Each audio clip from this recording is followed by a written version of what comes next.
Chapter 7 opens with the new year, and with it, Takako's ex resurfacing, trying to turn their unresolved history into a casual hookup, and that alone is enough to send her into a spiral.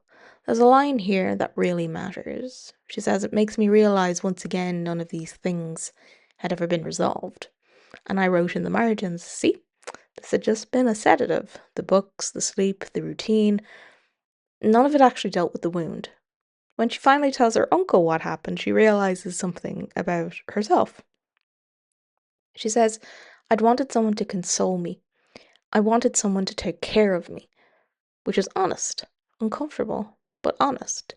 And then Satoru responds immediately by saying that they're going to Tokyo to confront him.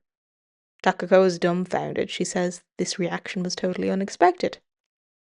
And I just wrote, really? Because if someone you love has been hurt, that response feels pretty normal, at least from a Western perspective. This might be a cultural gap, but to me, that protectiveness doesn't feel extreme. It feels human. There's also an uncomfortable cultural undercurrent here. Cheating, especially by men, is often treated more socially acceptable in Japan, shaped by power dynamics and long-standing norms.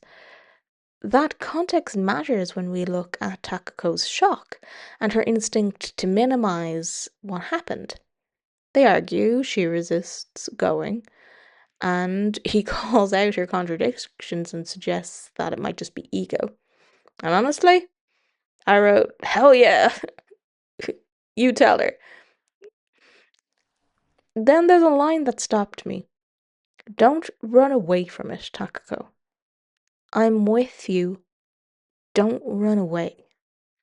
And I couldn't help wondering, is this the first time anyone has ever said that to her? So they go. It's late. They confront Hidaki, Myrna's fiancé. He denies responsibility, claims she threw herself at him, dismisses her pain entirely. And this is where Takako finally stands up for herself. She tells him she didn't come here for drama. She came here for an apology. That what he treated as nothing was real to her. That she's a person. She thinks, breathes, cries. He hurt her. This is hard earned, but she does it.